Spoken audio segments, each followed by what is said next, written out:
It's been just over 7 weeks since I took the oath of office to become the 12th governor in the history of our young state. I'm here today because of the people of Alaska who put their faith in me and in my vision for our great state.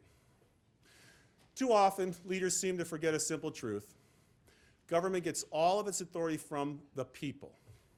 The court system has no power except what the people give. The legislature has no power except what the people give. The governor has no power either except what you, the people, give.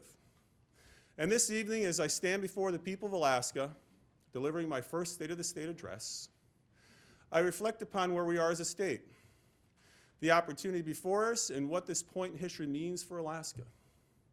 Before I continue, I'd like to take a moment and introduce my members of my administration. I'd ask them all to stand.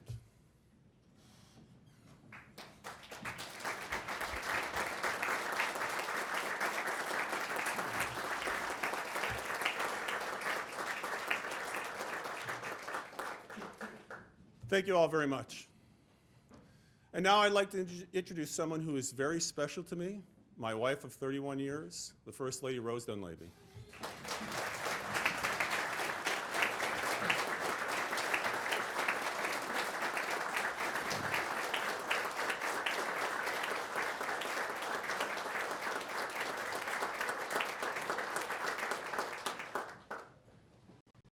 Thanks for being here, Rose.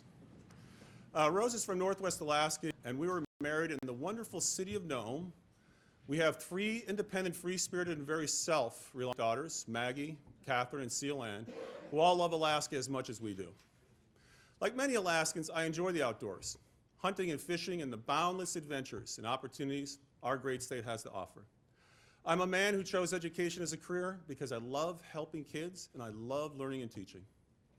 You know, I'm not a career politician. I've only been in politics for 8 short years, 3 of those as a school board member and 5 years as a state senator. I've always wanted to help. This is why I went into politics. Last year, I followed my heart and my gut, and I decided in order to change the course of our great state that I'd run for governor, and so I did. And then I was elected. So how did this retired teacher get elected governor? Was it my social graces and charm? Not really. If you'd ask me, I'd say the other candidates were much better connected in the social circles, better looking and far more charming. I see some heads nodding. Was it my eloquent speeches or my debating skills? Not really. If you'd ask me, I'd say all the other candidates were much better debaters. Was it because I was the tallest? Well, I do stand out in a crowd a bit, but I don't think that was it either. I'm governor today because of the campaign promises I made to the people of Alaska on the issues most of us believe in. I'm here to do exactly what I promised to do, what I told Alaskans I would do. So here it is. Number 1, we're going to declare war on criminals.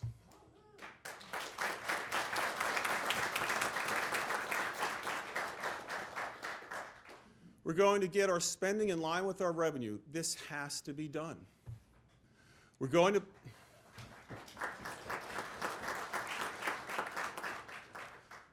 protect Alaska's PFDs. We're going to grow our economy and put Alaskans back to work. And finally, we must restore public trust in government and elected officials. That's what my plan was last year, and that's my plan now. But before I could be sworn in, our world shook.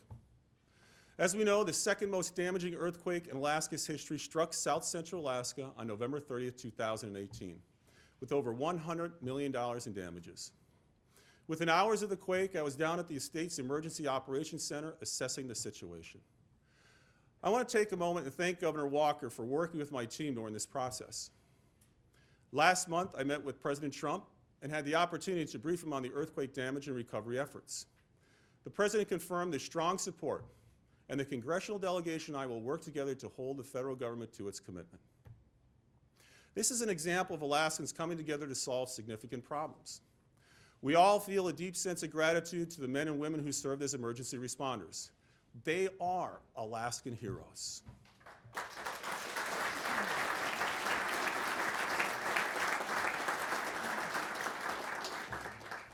There were countless examples of Alaskans who made us proud.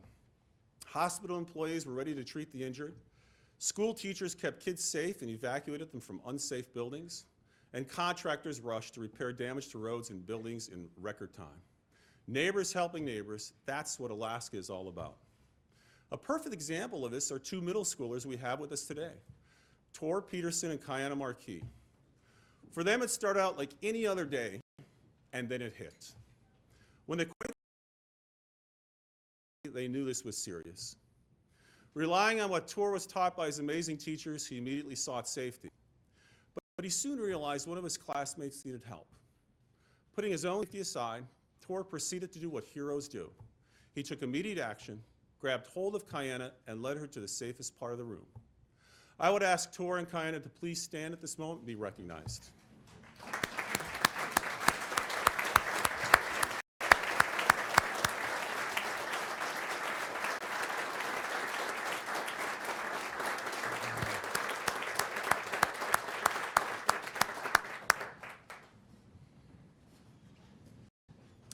You two exemplify what the spirit of Alaska is all about.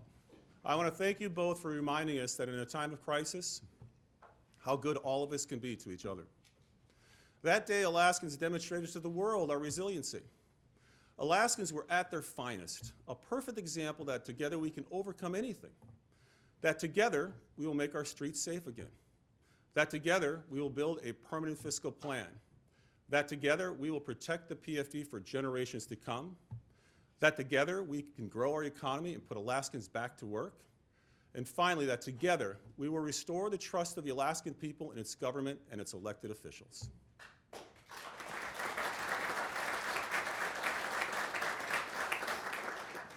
I promised during the campaign to follow the law in the PFD, and that's exactly what we should do. Alaskans' PFDs should be paid in full using the law that has worked for decades, and that the PFD should be protected in the Constitution now and for the future. Last week, I introduced two bills for the back pay owed to Alaskans on their PFDs. I urge you to act swiftly on those bills. Every penny of that PFD money due Alaskans is sitting in the Earnings Reserve account and is available for distribution. Let's act now and put this issue behind us once and for all. Now let's talk about creating a real honest budget. Alaskans believe our state budget process is a mess. There is simply no other way to describe it. Why is it a mess? Because our government spending far exceeds the revenues we take in. Kicking the can down the road for years, wiping out billions from savings, and then taxing the PFD, and all the while just hoping for another oil boom, it simply doesn't work. The days of creating a wish list budget where Alaska is more like a reality show, make a wish, have your dream come true, that just isn't real life. Where anything and everything is just too important not to fund, and where politicians spend their time looking for ways for you to pay for it. Those days have got to be over. We can no longer spend what we don't have. We are now preparing a budget that for the first time, all Alaskans will be able to understand and trust.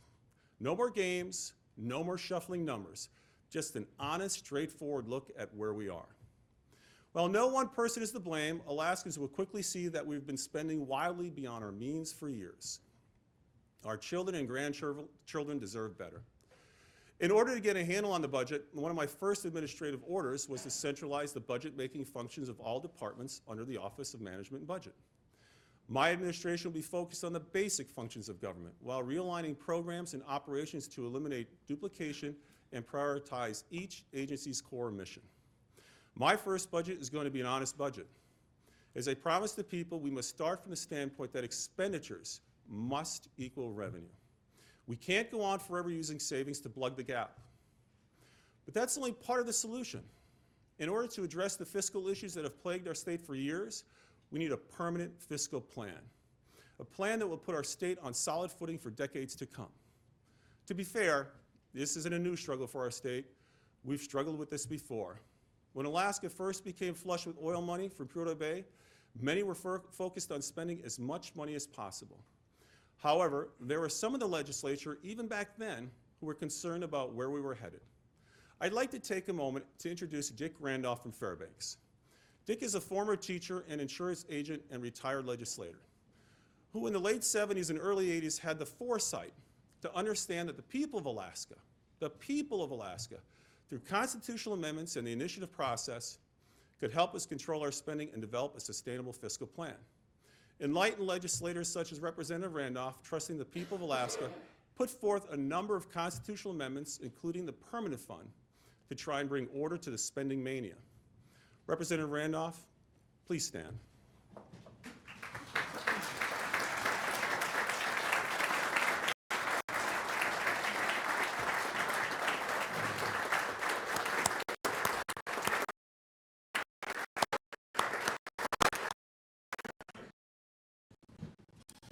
I want to thank you for your foresight and wisdom, coupled with the belief that the people, individual Alaskans, through constitutional amendments, are the key to securing Alaska's future. Thank you, Dick, very much. And for those of us in the room today, we have an opportunity to work together and complete the process. Those enlightened legislators started many decades ago. Therefore, next week, I'll introduce 3 constitutional amendments, which will be the foundation for a permanent fiscal plan. If we wish to win the people's trust, we must trust the people. The fiscal plan, empowered by the people, for the people. So first, a spending limit and savings plan that will keep politicians from spending every penny we have. One that allows us to save excess revenue when possible for future Alaskans. Second, there should be no change to the PFD without a vote of the people. And the third constitutional amendment will call for no change in taxes without a vote of the people as well. These 3 constitutional amendments will require that both the people of Alaska and their elected officials work closely together to secure our future. The people are the key to a permanent fiscal plan. Without the people's support, any plan put in place by the legislature will always be in doubt. Another key component in securing Alaska's future are investments in jobs. Politicians often talk about policies and laws, but what Alaskans really care about are jobs, opportunities, and individual freedoms. With jobs comes independence, self-reliance, self-respect, thriving communities, and hope for the future. There's no doubt our economy is struggling. There's no doubt when people don't have opportunity, hope fades. While the rest of the country's economy has been booming for years, Alaska remains mired in recession with the worst unemployment rate in the nation. Let that sink in for a moment. I'll be a relentless advocate for turning this around. I've said that we're going to make Alaska open for business, and that's exactly what we're going to do.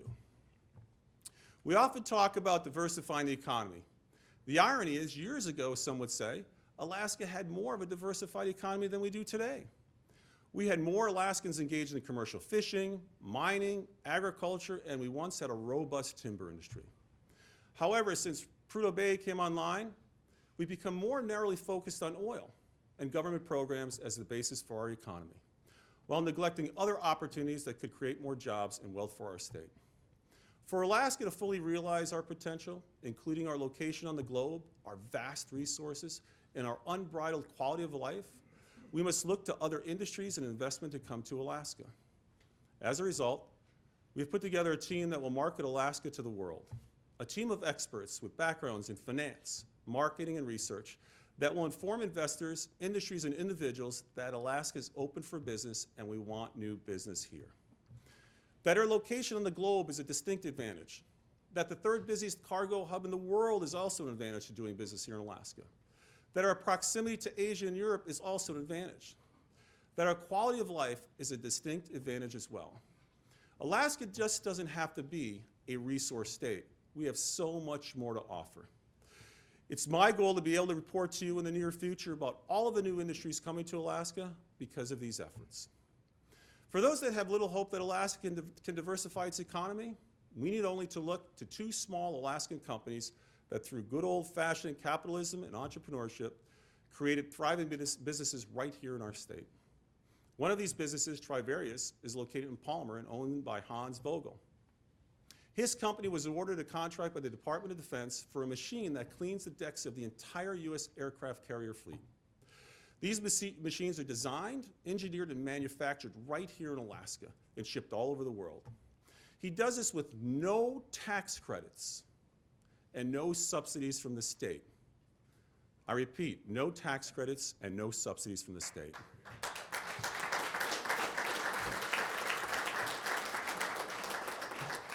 Another company thriving here in Alaska is Bambino's Baby Food, owned by Zoe Marutis. She noticed customers were not happy with the quality of baby food available, and Zoe responded. She started the company right here in Alaska and now employs 25 Alaskans. By the end of this month, she plans to begin exporting to Asia. This is what I'm talking about. This is the future of Alaska. Zoe and Hans, you both demonstrate to all of us that there are boundless opportunities for Alaska to diversify its economy. Zoe's in the gallery tonight, and I would ask her to stand. Zoe?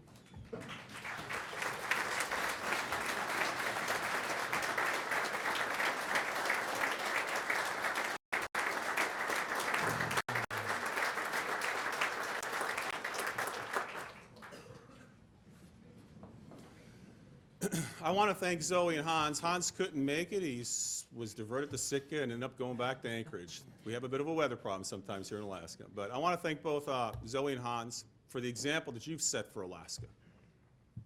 While all of these initiatives I've presented so far are critical to securing Alaska's future, in the end, our primary responsibility and the most important thing a government can do is keeping its citizens safe.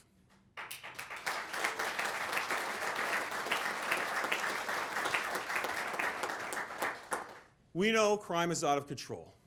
Everyone in this room has either been affected by crime or knows someone who has. And when it comes to sexual assault, Alaska stands alone. Our sexual assault rate is the highest in the nation. To put this in perspective, New York City has a sexual assault rate of about 28 incidences per 100,000 people. Compare this to Anchorage, which has a sexual assault rate of 132 cases per 100,000 people. That's almost 5 times that of New York City. Let that sink in. This is an outrage, plain and simple.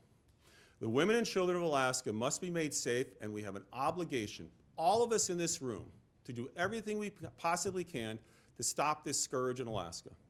We can no longer stand by and allow this to be the reality that faces Alaskans every day. In addition to sexual assault, our murder rate is horrific.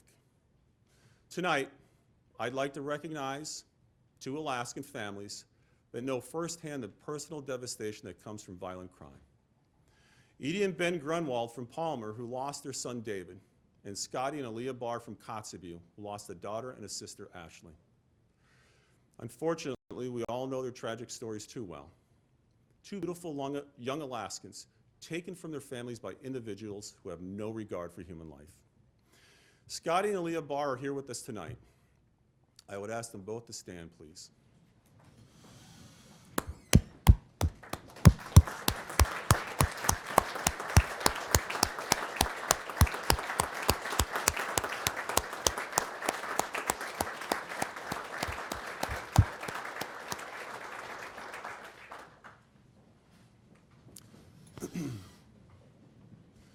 The Grunwalds would also be here tonight, but they too were caught in the flyover and couldn't land. They wanted to be here to show support to the Barr family as well.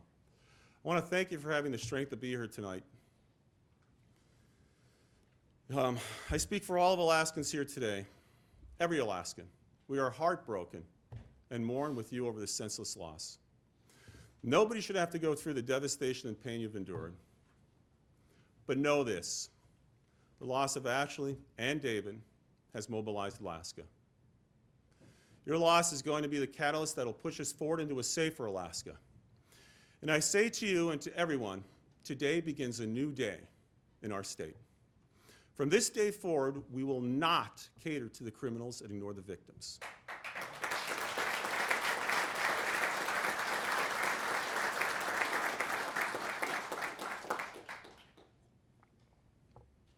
We will not make excuses and turn a blind eye. I ask everyone in this room tonight and across Alaska to join in making Alaska the safest state in the country. There is a lot that government should not do, or cannot do, or does not do well. But the most important thing a government must do is keep its people safe. History will judge those of us in this room tonight on how we respond to this crisis. At what point do we say enough is enough? I say the time is now. Therefore, we will expend the necessary resources for additional state troopers, provide more local control, and more prosecutors. We will ensure that our courts will remain open 5 full days a week in order to hear cases. We will provide the focus and the resources necessary to combat the scourge of opiates and other illicit drugs driving up our crime rates and ruining lives. And we will repeal and replace SB 91.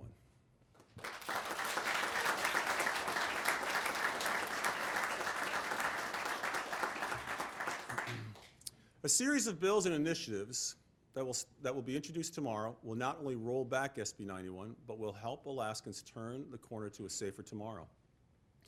To our legislators, I'm asking you to make public safety a priority and move forward with due diligence on reviewing and considering this public safety package. To law-abiding Alaskans, I say this to you. I care if your house is burglarized. I care if your car is stolen. And I care if your loved ones are threatened. But to the criminals and to the rapists and molesters who see our children as nothing more than opportunities, I say this to you. We will do everything in our power to stop you, apprehend you, and put you in prison for a very long time.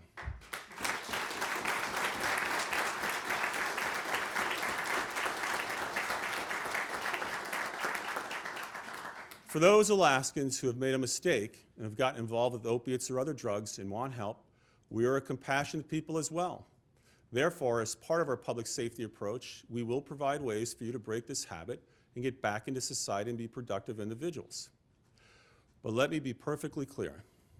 If you are a criminal, this is going to be a very dangerous place for you starting now. I suggest you get out while you can. No more coddling. No more excuses. Your days are over. I'm going to go to great lengths to make sure we are safer, and you'll see that reflected in my budget as well. With SB 91, we broke the people's trust, and now is the time to restore it. By doing the right things, we can fix what is broken and restore the trust that was lost. I'm here to serve the people of Alaska. I'm here to work with you, the legislature. I'm here because, like all of you, I believe in this great state. I'm here tonight because Alaskans want to chart a different course. I've made promises that I intend to keep. We're all part of the greatest experiment in self-government in the history of the world, a government by the people, for the people, and of the people. As for me, that in part means this, that all the special interests, all the political insiders, all those used to manipulating government and policy for their own benefit, this is just not your time.